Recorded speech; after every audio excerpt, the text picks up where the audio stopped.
We're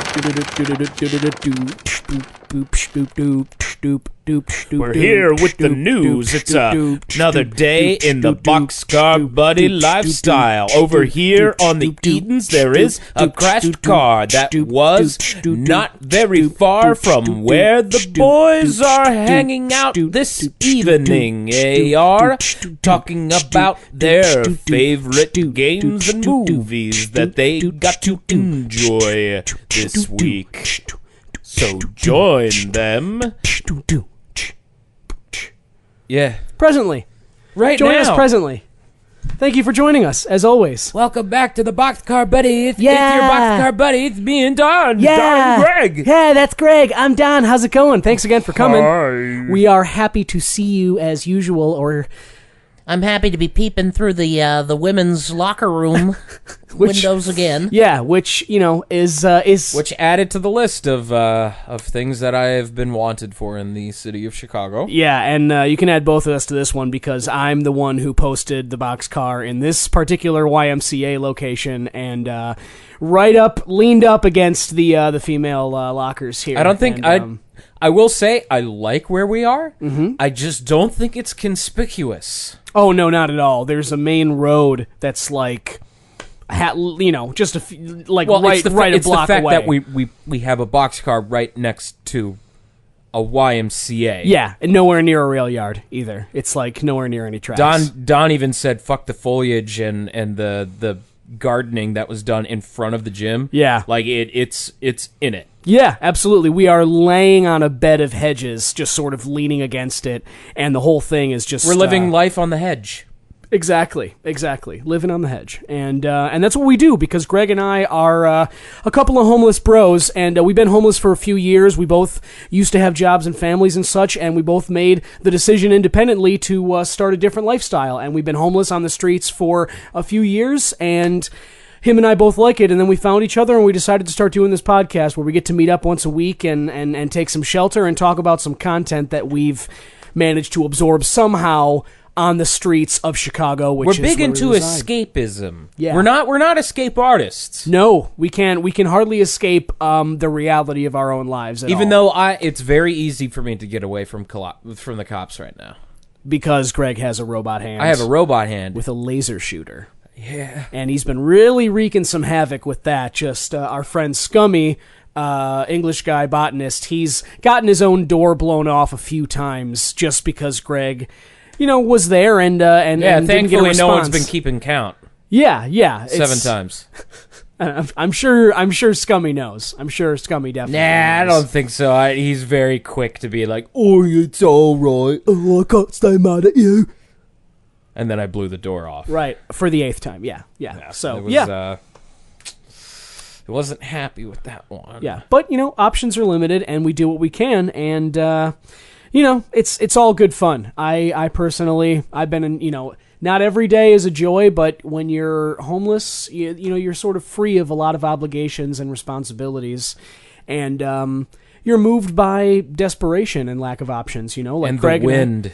Oh, yeah. When you're very hungry, the wind likes to take you places. Yes, and when you haven't eaten for a few weeks, you literally get blown over by a stiff breeze. So I'm amazed that your spine has not snapped in half. For those who don't know, Donald likes to keep his body in a very machinist form. Yes. So he keeps his spinal cord very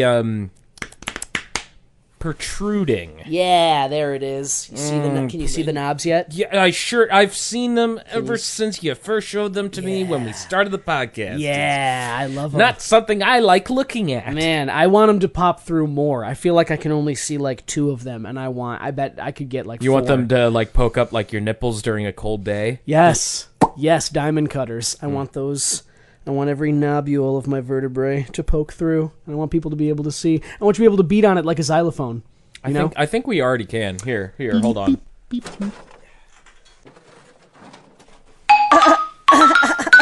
Yeah, my ribs. Those are fun. Where'd you get those? I found them. Yeah, those are... one of them's metallic, but the other one there, that's... Listen, when you have a metal hand, you start experimenting on where you rob. Yeah. Yeah, you have more options now than you've ever had I went to Guitar before. Center. Oh, yeah. Didn't have a whole lot of things that were, like, really worth something. Yeah. Like, oh, I stole a bongo, and you try and sell that to a pawn shop, and they're like, get out of here. why? Get out of here, hobo. They'll take electric guitars. Mm-hmm. They'll take a full drum set.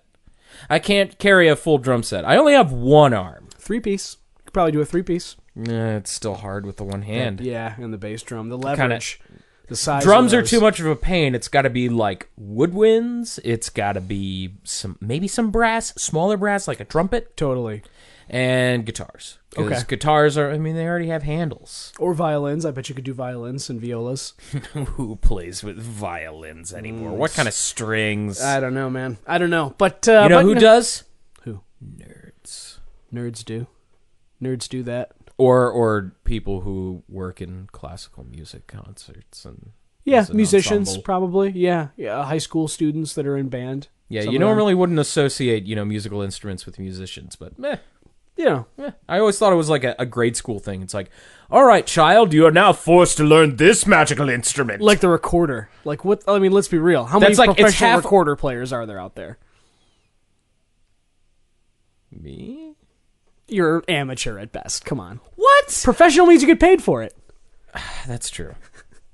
I mean, Well, I'm not I'm saying not- you're not good. I'm a street performer. Yeah, you are. You are. I mean, and you can charm the hell out of those streets with that recorder. I'm like a snake charmer, but, with people's wallets. Yes, and asphalt. And also because my fingers can extend and reach into their pockets. That is a nice feature that you've started utilizing with the robot fingers, is actually changing the size of them and moving them around and stuff. Yeah, the problem is, though, like, once I eject one of them, it kind of does, like, you've seen those toys where it looks like the little human man, and then you push the button, and then it becomes a rag doll. Oh, yeah. Yeah, it kinda- Dr. Vacuum or whatever that Yeah, guy's name is. it does the same exact thing. Like, I'll shoot the fingers out, and like, ha, I got the wallet.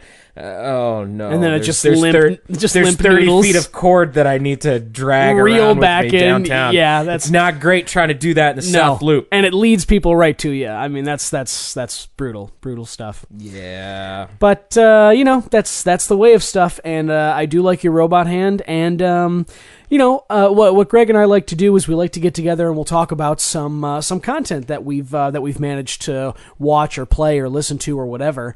And Greg, did you manage to absorb anything this week? I sure did. Did you play something? I sure did. What'd you play, man? So I have been playing a little game called Radiant Historia. Radiant Historia, you It's say? quite radiant. It glows at night. Do you speak of its colors?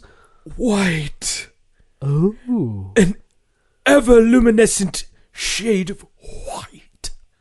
Oh, it A sounds historically marvelous. radiant game. My goodness, tell me more. I'm going to keep moving on.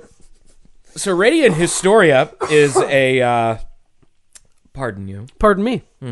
This is Radiant Historia Perfect Chronology. It's the remake of a Nintendo DS game, now on the Nintendo 3DS. This was a game I passed up when it first came out on DS. It was like towards the end of its lifeline, and I remember seeing the box art and going like, this looks kind of gay.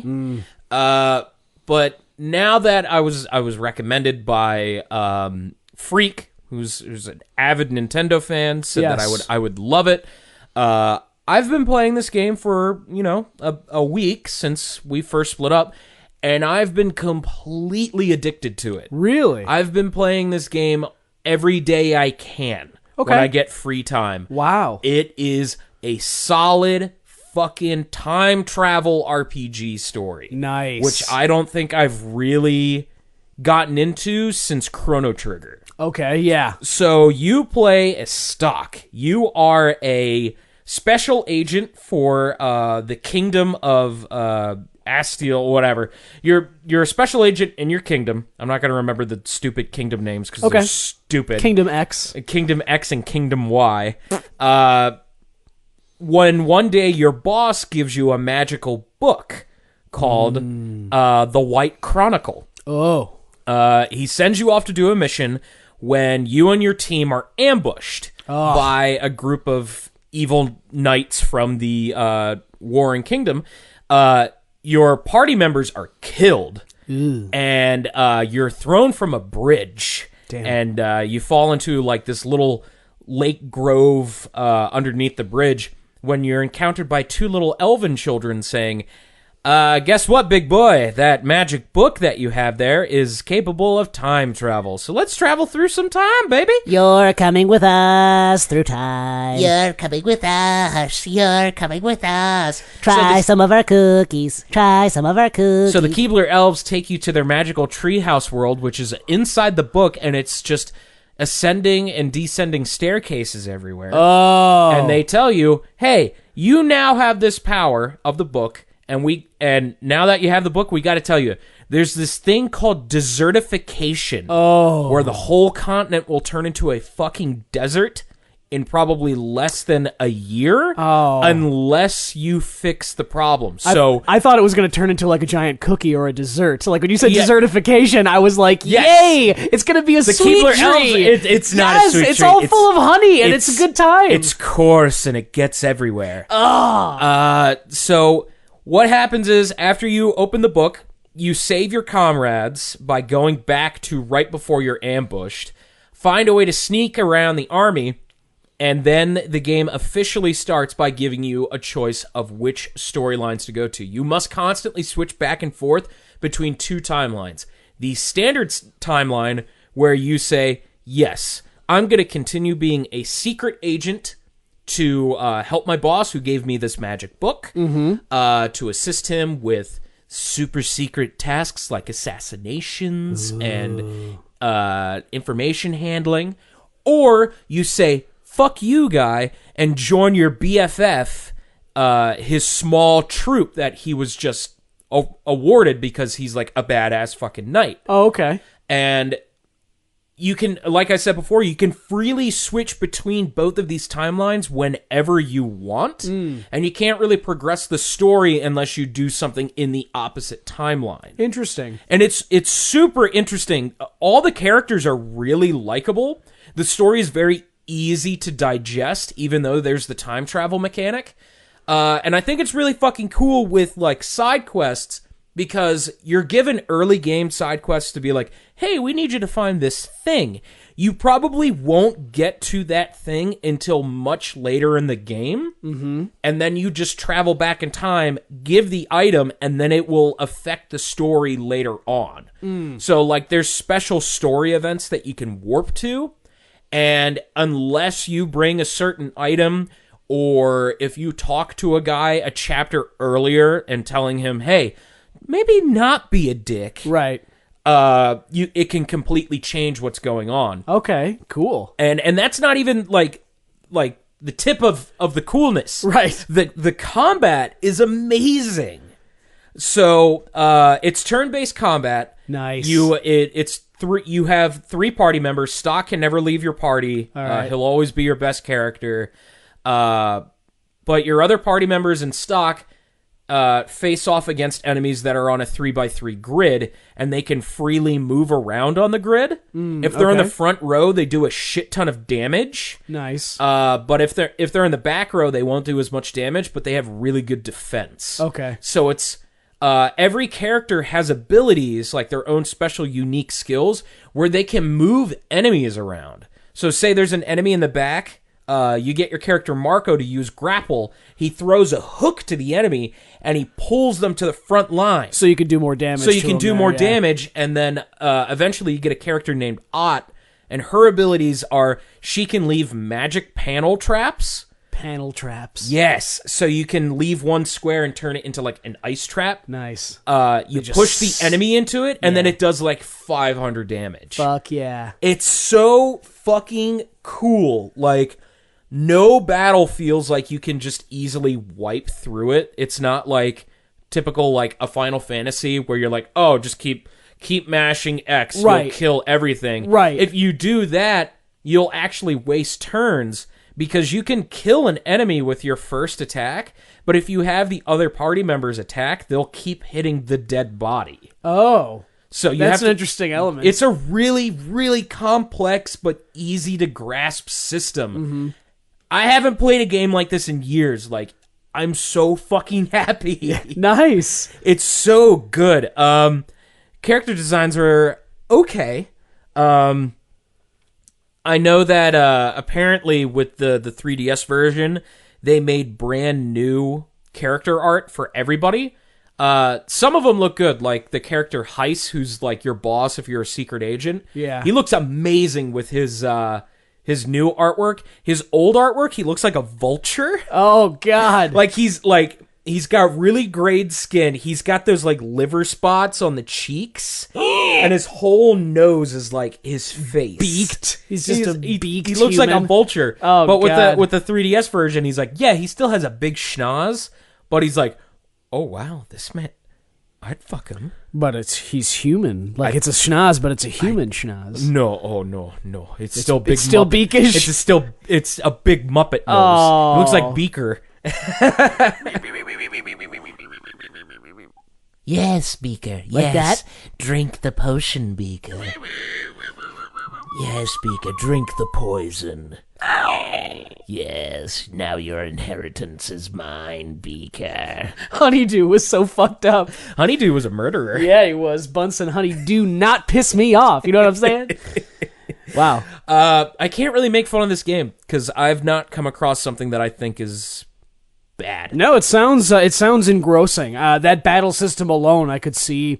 And as you said, one of the droning things about Final Fantasy games is that 80% of the fighting that you do in those games, you do feel like you can coast through by button mashing, Yep. or just cycling through your players and having them do a basic attack, and you just want to get through it because you're trying to get experience or all that. Yeah, because you're always worried about like SP management.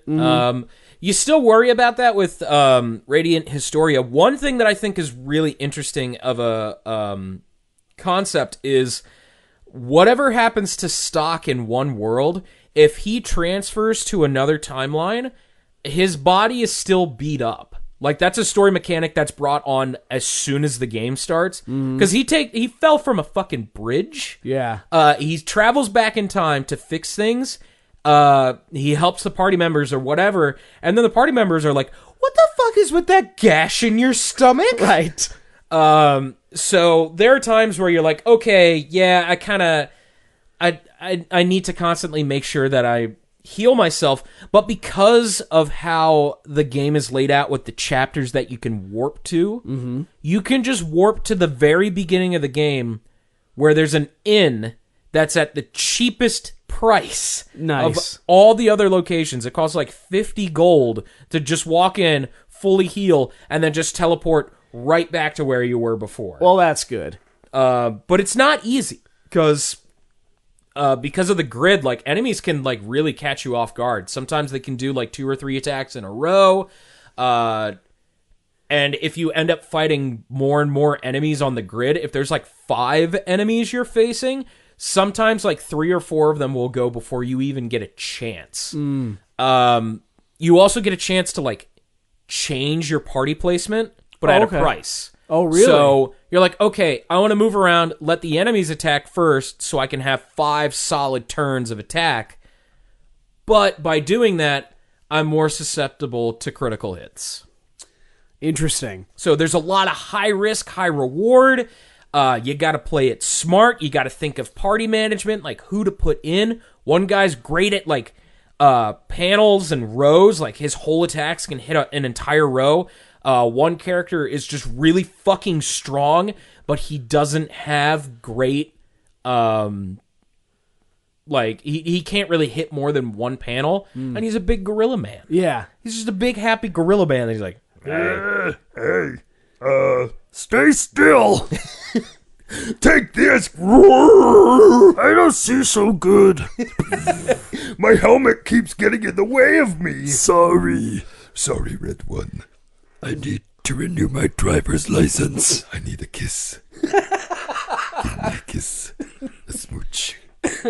Interesting. it sounds like Dr. Claw, like, that's his last will and testimony from Inspector Gadget, like he's in the hospital. One kiss, Gadget. Well, I don't know there, Claw. We've been against each other for years. Come closer. This is my deathbed. I just want to lock lips. Go, go, Gadget, make out. Slip me some tongue, Gadget. What was the name of his cat? Don't look, pretty kitty. Yes, exactly. Where are you putting your finger there, Claw? Jesus. Go, Gadget Copter. Get me out of this room. Go, Gadget, cock block. On the deathbed. That's ruthless. Yeah. Well, that sounds Radiant Historia. Radiant Historia, perfect chronology if you want to play the 3DS version, or you can find the original DS version for like $20. Nice. That sounds like a game you could fall into. The fighting alone sounds interesting. I fucking love it. I can't make fun of it. Like, cool. There's nothing I can say to be like, Oh, that's stupid. Right. We're fucked up here, man. Oh, man, stop warping back in time. You're causing my brain to hurt. Well, this timeline is not the same as another one. Do my actions affect the paradox of the other place? I went back in time so much I fucked my own mother. And now I'm my own grandpa. Weird. Strange. Summer camp all over again. But that sounds really cool. I'll tell you, Greg, I spent a little time at the Free Clinic. I did see Freak this past week. Doing? He's doing well, very busy. He's been getting a lot of work lately. Spirit Detective is Freak, and he's a very tall man. He's 6'8". Yeah, he's it's hard for him to wear clothing, so he usually wears a Mickey Mouse towel. Yeah, and a trench coat, and like he's definitely a character, but he's our buddy, and he's certainly one of few advocates for my man Greg here. But Freak will defend you all day, man, all day up and down. I mean, me and him, we BFFs. You tight. But anyway, so I went there because at the end of last week there was some weirdness, what with the powdered vomit and all that. So I decided to go get checked out at the Free Clinic.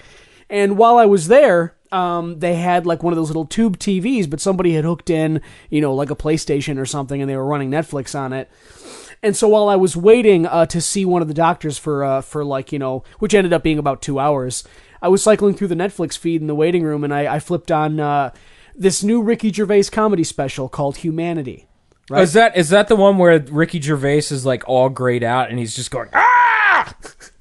Yes, exactly. That's the one where he looks like he's got like werewolf eyes, and he's like Ricky grinting Gervais, at the camera. Ricky Gervais has three faces: laughing, yes, screaming, and in bathtub. In bathtub. What's the in bathtub face? So his Twitter, he has a habit of taking pictures of himself when he's in the bathtub, but he's doing like scrunching his chin down, making it look like he has a quadruple chin, just going. That is he does these retarded faces, look. And it's his thing. He's been doing it for years. Like, he got Conan to go into a bathtub with him when Conan came back on air. Okay, they just sat in a bathtub and they went. Okay. That sounds really close. Those are the three Ricky Gervais faces. Well, my favorite is screaming with heavy saturation on face. I'll tell you, I did see some screaming, like an angry face, and then I did see like a happy. There's some sarcasm in his like happy face always. Like he's always got a tinge of irony underneath like whatever he's doing. But I didn't see any bathtub face. He mentions tubs. He mentions baths. He says he likes them a lot, but I didn't see the bathtub face. That's something I'm going to have to remedy. I think he only does that exclusively in his bathtub. In tubs?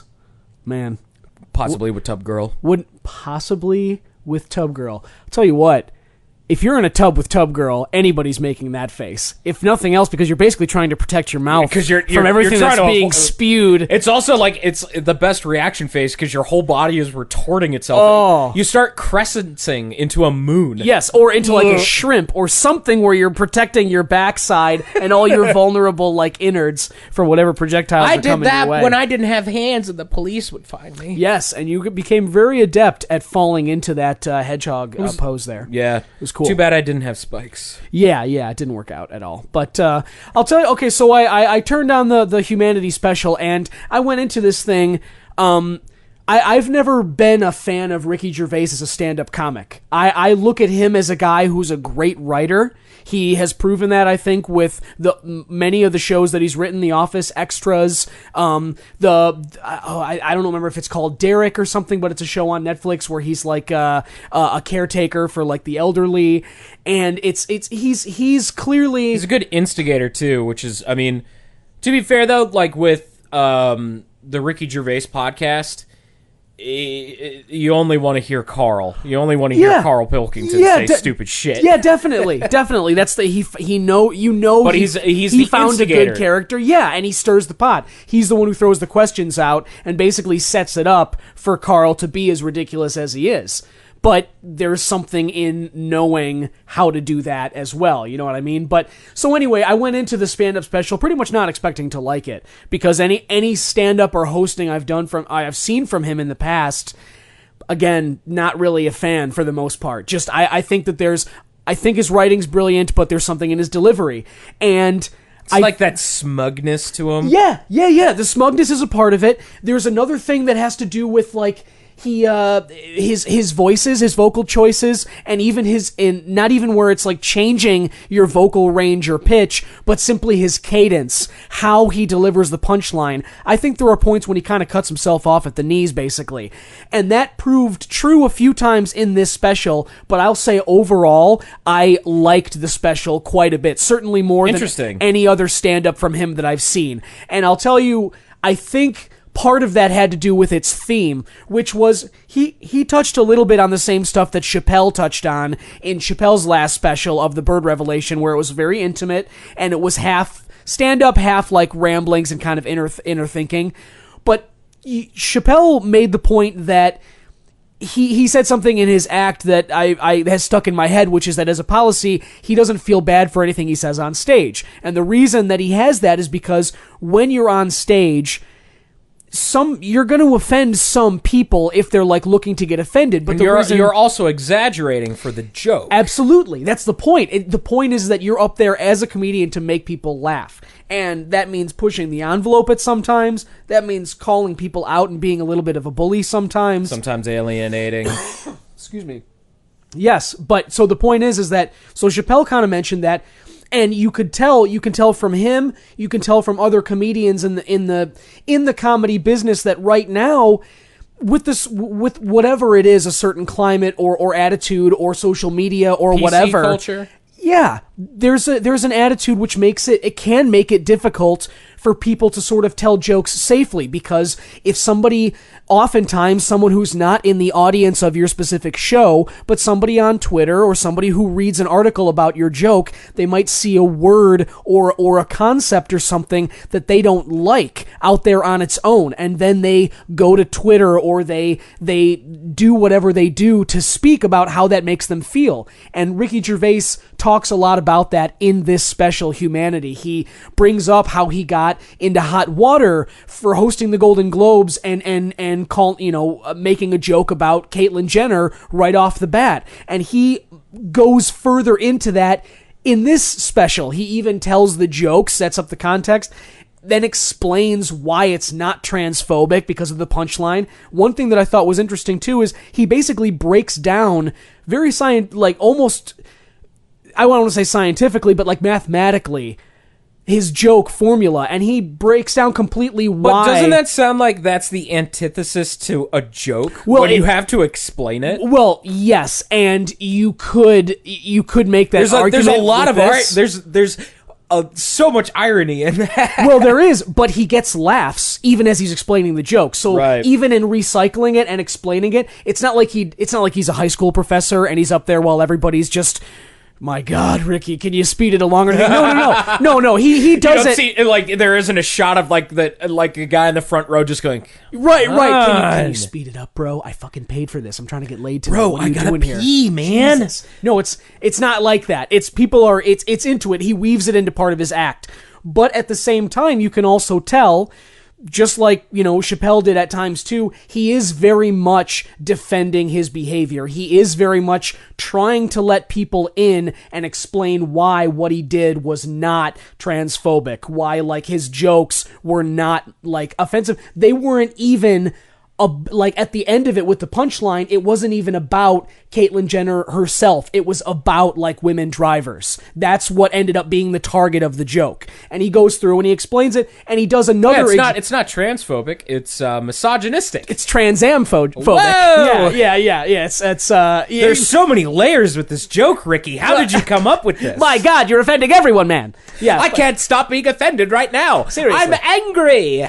But I'm just fuming at the gears. But you know,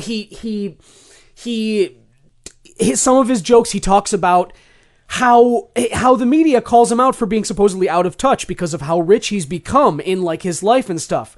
And that's like the go-to, like... It is the go-to, like, comedian seems to be out of touch because they don't follow social media. Well, and just like any other artist, once they've found success at what they do, all of a sudden, they're different from the everyman, which is part of, like, supposedly what comedy's supposed to be, widely appealing. And so they're, again, as you said, trying to poke holes in somebody. How relatable can you be when you're living in this Hampstead community, extremely affluent community in London? Like, what do you know about, like, the common man kind of a thing? Well, he pokes fun at that too. If they don't joke about money, then... Well, right, exactly. But he pokes fun at that too. He's like, I'm not out of touch, but I am spoiled. That's what he says. He's like, it doesn't take long, and he gives examples on how he went from a regular dude to being spoiled and rich, and that's funny too. Like I said, I think Ricky Gervais is not a great stand-up comic. I mean, I don't. But that being said, this is probably the best special that I've seen from him. I enjoyed the majority of it.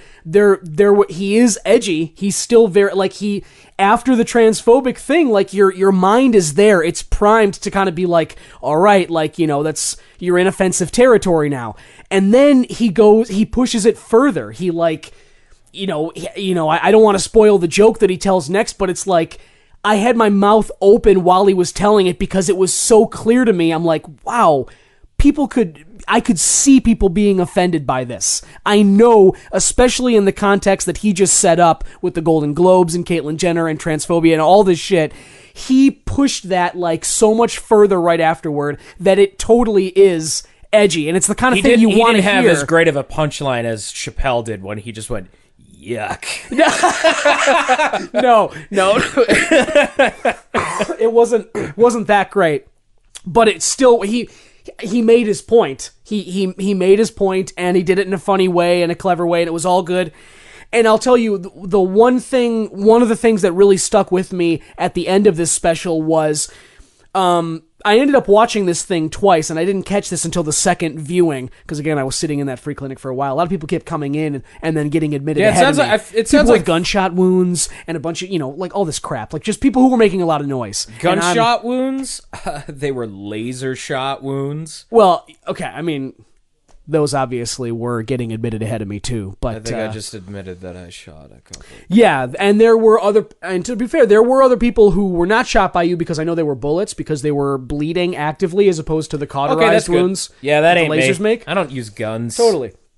I use what my God-given powers are by making a robot hand. Yes, your God-given ingenuity and recycled parts. Yes.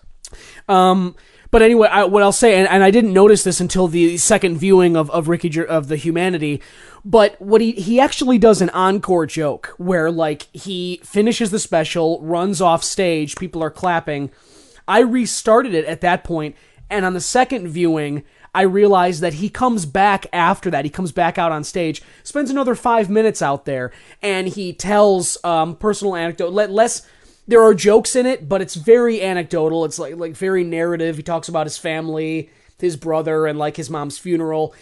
And he does so in order to really round out the theme of the special, which is comedy. Humanity? Well, yes, obviously. But in a more specific sense, he says that comedy is meant to unite us. And he talks about how he learned it from his brother, and he uses the specific example of his mom's funeral to show how laughing in like the face of adversity or what did he do? Did he get underneath his mom's casket and then start moving it around going, I'm coming back from the dead. Oh, Gervaises! Joke's on you, bitches. Children, I'm not making pancakes for you anymore. Yeah, that sounds like the kind of edgy humor I'd expect from Ricky Gervais. No. It was something to do with like giving the priest one of their siblings wrong names, and so throughout the entire eulogy, he's incorrectly saying someone, and everybody's just laughing, but the priest obviously doesn't know. So it ends up being a cute story, and it's good. And his whole reason for saying is that, again, he's like, don't be offended by comedy. We're supposed to laugh together when horrible things are in our face, and in laughing, it makes them more digestible. And that is, I mean, it's always true, and I feel like it's never more true than right now. And that was something that I thought was really well done by Ricky Gervais in this part. It'd be very easy to be too blunt about that, to hit that message over the head. Offensive. Yeah. Or I'm gonna be edgy. Yeah.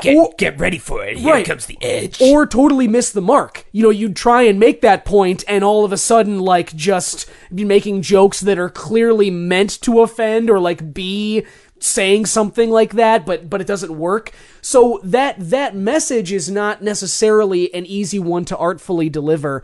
And I think that whatever he might have done to undercut himself delivery-wise, it was very well written, and it succeeded in what he was trying to do. One thing I dislike, though, that he does is he's got the earpiece microphone. He doesn't hold like a mic. He doesn't stand in front of it. So he's doing that like the motivational speaker kind of style, which that's one thing where I was like, bro, okay, you're talking about you want comedy to unite us. Don't be the asshole with a fucking earpiece who looks like Tony Robbins up there. See, instead that seems of fucking, to be like an English comedian thing. Because Yeah. I've seen like Russell Brand do that too. Yeah. And what's his name? Like that Jan Jeffries Australian guy does it, I think, too. Yeah. There's another English comedian. I forget what his name is. Like fuck. He always dresses up in like purple suits. You think he's gay, but he constantly goes like, I'm not gay, but everyone keeps associating me as gay. Okay. But like his claim to fame is like fucking audience interaction. Uh-huh. And he does like big audience interactions in all of his shows. Can't remember what his fucking name is, but these English guys and their headpieces. And he has the earpiece microphone as well. They just they don't want to carry. Oh, another feature of this comedian. He's got like an inward laugh. I can't remember his fucking name, but I can remember everything else about him. Okay. Yeah, no, that's inward laugh, purple suits, English comedian, wears the earpiece. I got it. You okay there, guy? You seem to be Well, I've still got this. They weren't able to actually see me at the free clinic, so I've still got this What the laser hell? hole in here. Yeah.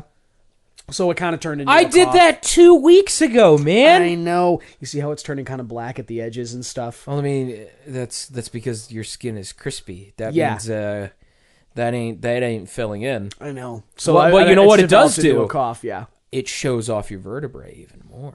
Really? Mm-hmm. Can you see it through there? It's popping. Oh. Like, it's throbbing right now. I see it. I see him. I'm amazed that the laser... All right, so the laser went through. Uh-huh. It cauterized everything and blew out everything except your vertebrae is still there. Yeah. It's still right there, just plain as day. Everything else is gone. Did it, like, clean it off? Is it, like, white and polished? Nice. Sure is. That's it's great. It's a little blackened, too. That's exactly what I was hoping for, actually. I want it to be, like, display worthy. You're welcome. Thank you, man. Mm-hmm. Thank you for this. Mm-hmm. This is great.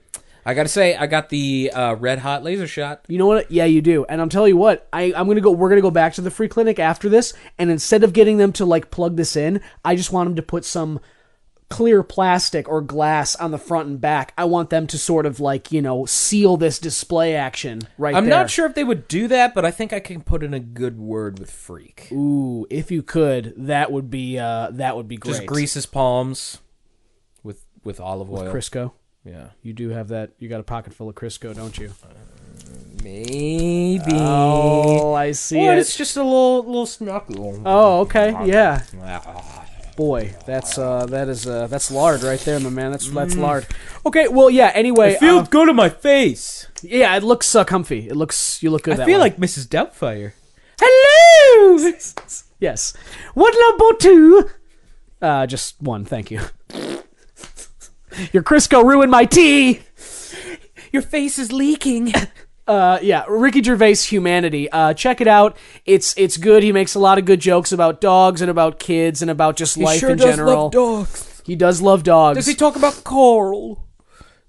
Did he say that there's going to be an Idiot Abroad season 4? He did where not. he's not with Warwick Davis constantly making fun of the fact that Warwick Davis is a dwarf and he can't do anything about it. Yeah, he milks that joke, but no, he didn't. I don't think it's a joke.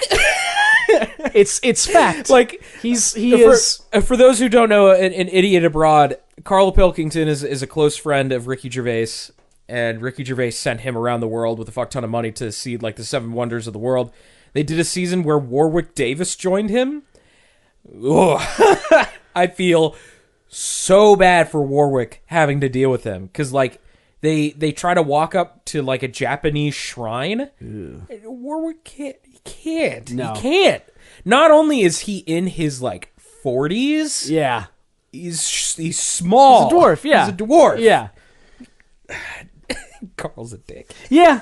Well, Carl Pilkington is not a humanitarian. I will tell you that. But yeah, Ricky Gervais' Humanity. Check that out. It's cool, and I think again he makes a good point about comedy and how it's supposed to be a uniter, not a divider. And remember, if you need to find which Ricky Gervais special it is, look for the screamy face. ah! Ah! It looks like he's constipated. Yeah, it looks like he's really giving it a go. Really hurting. That does hurt. Constipation, man. I don't wish that on people, man. That's a fate worse than death. I don't wish the opposite either. Diarrhea. I don't like that. I like diarrhea. Do you? When it's not hot, like when it's not hot and it hurts. Because when you let it go, it's like throwing up. Oh, because like it hurts when it's in you. The relieving kind, yeah. Like the relief when it's gone. Yeah, like, yes. That is sweet. Yes, moment. Gadget. Yes, go catch a diarrhea. Go diarrhea scoop. Come on, filter it. Just filter it out there. Gadget, wipe it all over my claw. Come on now. Let's work it up together. Let's get the floor clean. Bomb body, because that's what I am. Penny's coming. We gotta get this room cleaned up. I'm just a hand in a bomb. She's gonna slip. Come on. Here comes your dog brain. Maybe he can lick it off my claw. Wow, Gadget is adult. Gadget got into some real humdingers. Oh yeah, no, he fell victim to C. Humdinger with a ring finger. A humdinger with a ring finger. That is. There's all kinds of diarrhea jokes in there, but that was just a fingering joke. Really? Dr. Claw, I'm going to put my ring finger in your ass, Gadget. Oh, wowzers! I don't remember that part in the old cartoons. Remember the time when Penny opened up her book computer and went, "Wow, what's Pornhub?" Turns out it's supportive, or it's a. That's how she found out about community. Uncle Gadget's side activities. With claw. Yes, claw porn. The invention of cartoon claw porn. Mm-hmm. It's better than being clawed. Have you been clawed? Not lately. I was clawed recently. Whoa. Yeah. What happened there? Well, to move on, I tried to rob a taqueria. And the owners had this little chihuahua. Feisty little fucker. Like, I don't know what it is with chihuahuas, but they're always set to vibrate mode. Yeah. So as soon as they bark, just... Yeah. So I'm trying to shoot it. I'm trying to shoot it on the ground. And I can't do anything. No. Like, it's like phasing through. Ugh. It's vibrating so fast. It's a flashpoint. The frequency, your laser's just refracting off the thing. Mm-hmm. So I got real scared. I tried to grab some stuff off the countertops, and I run out. And I see that one of the things I was able to get my hands on was a copy of Coco. Oh, Coco. Coco. Interesting. Not hot cocoa. Oh. Not the drink cocoa. Medium, what's the tepid cocoa? No, not that kind of cocoa. Lukewarm. Not even. Well, I mean, it was temp? warm because it was room temperature in the taqueria. Oh. But Coco was a movie. Oh, not like a dessert powder meant for baking. No. Quite the opposite. So I slid the disc into the DVD drive that I have now installed into my hand. Slow it down, baby. And I watched from the LED TV that I have right in the palm, my little palm pocket buddy. And I watched Pixar's Coco. Well, the music didn't do that. It was more guitarras. Yeah, Like less like 1930s Mexican, more like What? That could be 1980s. I would say we can flash forward like that. the true racism of Mexican music didn't really like stop until like the late 2000s. Let's be fair. I mean, I would say some people still sort of reach back there to throw a. to be like, how do we fill up this mariachi band? Oh, I know, just have them scream ay as soon as it starts. Yes. No, but Coco is the latest Pixar film about a little boy who, during the Day of the Dead festival, Dia de los Muertos. yes, accidentally steals a guitar and is cursed. Oh, what an idiot kid! And sent to the land of the dead, Rightfully so. in order to find his grandfather, who he believes to be the world's greatest musician. Abuelo! Yeah, he screams that a lot. Okay. So I want to make a lot of comparisons to this other movie called The Book of Life. Book of Life. It came out way earlier. I want to say it came out like 3 or 4 years ago. Quite some time has passed. But the story is almost identical. So the main characters in both of these movies are little boys who love to play guitar, but they've been forbidden to do it because their parents and their family are anti-music. So in Book of Life, the main character's dad is a famous bullfighter, and he's like, you gotta be a bullfighter like the rest of the family. With Coco, we're shoemakers. Music ruined our family. You're a shoemaker. And they're both trying to deny their families, like, oh, this is what you gotta do. Right. So they travel to the land of the dead in order to get their blessings from their family members in order to keep playing music. Oh, okay. So it's almost identical in every way. Is that the Life movie? Is that Pixar animated?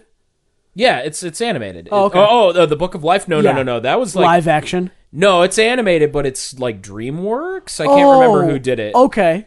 But it's very stylized. I really like the style of Book of Life because everyone looks like a Mexican puppet. Okay. Where like you can't see the strings, but all their body parts are broken up to be like wooden blocks. Cool. It's a very cool art style.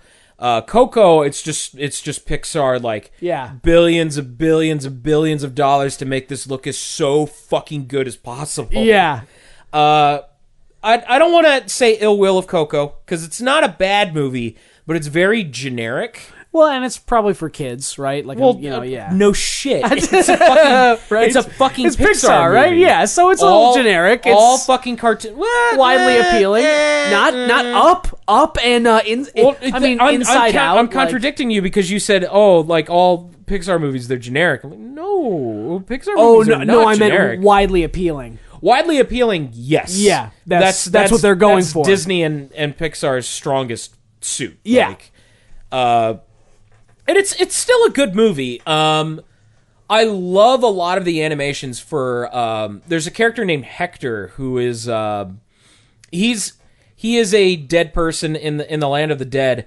Unfortunately, because the whole movie takes place in De los Muertos, he can't visit his loved ones because his family his picture is not with the shrines that families keep of their fallen loved ones. Oh. So on Day of the Dead, all the dead people, like these skeleton people, go up like this. It's really cool. Like it's a bridge of like orange leaves, and then they cross in. They go to the graveyard where they're buried to see their family, and you see them just like pick up the plates of food that were offered, and they're just walking back. They're like, "Hey man, what'd you get? I got enchiladas." Yeah, nice.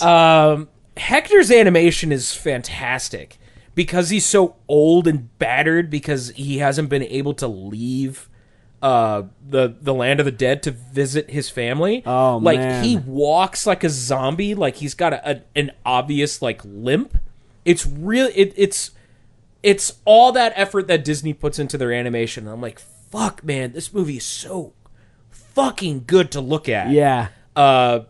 We're toting the line where we're almost cartoons. Like, it's Uncanny Valley at some points. Of course, like, you got the big dopey Disney face where big bulgy eyes and happy smiles. But there are no white people in this movie. Okay. So yay. Coco skin.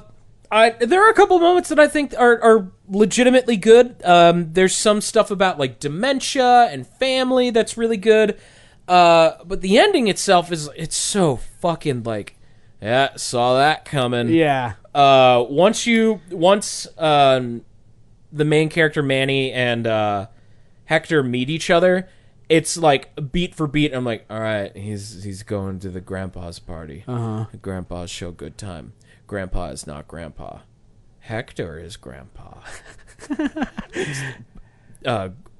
Guy that used to be grandpa murdered real grandpa. No! Proof that real grandpa is real grandpa. Hector! Go back to land of living. Play music. Forever. Sprinkle Coco on life. Sprinkle Coco on Grandma Coco. Because that's what the movie's named after. His grandma, his Coco. great grandma Coco. She's just this. I love the grandma's animation because she's like this shriveled prune. She's just like you never see her eyes, and you can barely see her smile. But there's so many wrinkles. She looks like Ricky Gervais' bathroom. Bathtub face. Bathtub abuela. Bathtub Coco. Uh-oh, tub girl and abuela are jumping into the bathtub. So much cocoa. There's a lot of cocoa. It's no good. It's the Hershey syrup, though. Someone. The levee has broken. Seal up the bathroom. Please. Manny, get more wood. ¿Por qué? Oh, no. It is breaking through the door. Ah! El bathroom de los muertos. It's El Baño. El baño. El Baño. I forgot how to say bathroom in Spanish. It's just like bathroom, except you put a nos at the end. Baño. Baño. Okay, cool. Well, Coco. Did you know that there's an Italian song called The Baño? And it's just these sexy-looking Italian people singing in bathtubs. It does like a Brady Bunch thing. With like 6 of them in the bathtub? There's 9 of them, but they're all in bathtubs. And it's just like, mi baño. No, I didn't know that. Espacito. What an interesting song. I'm multicultured. Sounds like a fun video, too. It's a fun movie. It's super predictable, but that shouldn't stop you from being like, yeah, you know what? I had a good time. Go ahead. I had a good time. I watched dog bark and then turn rainbow color. Show it to your kids and your kids' friends. And show it to your dying grandma. Yes. And take some cocoa. And show it to your enormous friends who have the minds of childs. Definitely. But can also speak to ghosts. Pixar appeals to all of those groups. And, sure does. Yeah. And serial killers. Depends on the cereal. Am I right? Lucky Charms? Cocoa Puffs. I'd kill for some Cocoa Puffs right now. Ooh, me Do you have too. Cocoa Puffs on you? No, not on me. You better have Cocoa Puffs on you, man. No, I don't. Why are you pointing Empty at your me? pockets, man. No, I'm not. I'm not doing this. Empty your pockets, man. I'm actually going to go to the free clinic because I need them to put this plastic on my chest. We so should like graft it so it kind of looks like a submarine window. You know, where it's got it's got that brass circle porthole, and it's got like the bumps on it, so it looks like you have like 30 nipples. Yes, and it looks as You'll though be like the man with the golden door. gun, but you're the man with the window. misshapen vertebrae. Yeah, exactly. So, Speaking of vertebrae, maybe they can do that. How much is it vibrating? Ooh. That note resonated, right? What about this one? A little flat. Yeah, it could. It could use tuning up for sure. What if I go a little low? Oh, be careful. Oh, my hip. That's right on my pelvis. What if I aim a little bit for the bell? It's just bong. Oh, it's low. That's a low note. That's the brown note. Okay, cool. Yeah. Well. Anyway. Yeah. So Coco, good. Ricky Gervais, Humanity. Check that out. And Radiant Historia. Radiant Historia on the DS. On the DS or the 3DS. Ooh. If you find the old version, well, if you have a 3DS, you can play both versions. Yeah. So. That's what we're doing. Then we're going to, I'm going to go see if I can get something done about this chest window, if I can get it framed a little more appropriately. I'm going to find us Cocoa Puffs. Ooh, that would be awesome. If you find any other cereals, I mean, I'm fully loaded. Cinnamon Toast Crunch. Good choice. Yeah, if you can bring do you either want of those. actual Cinnamon Toast Crunch, or do you want like Jewel brand? Because I don't know, they taste kind of pretty the same, and you get more bang for your buck.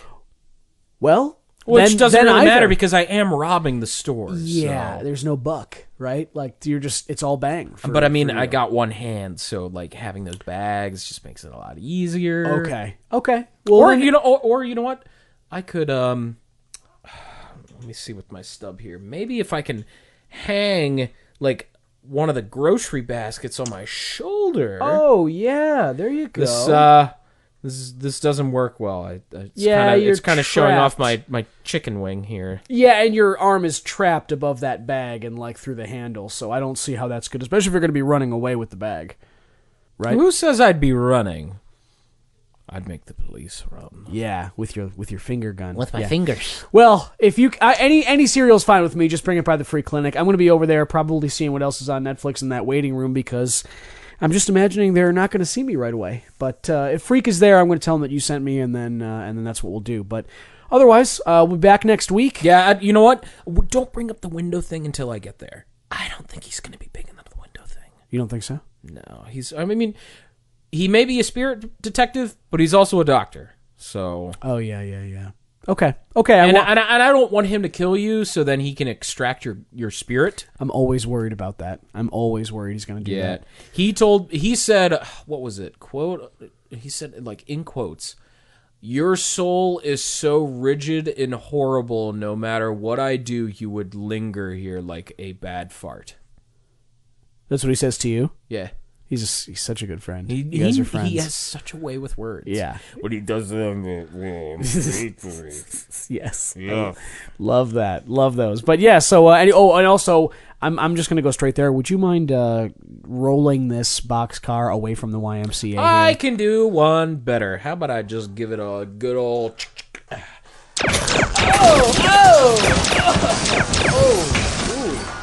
Whoops.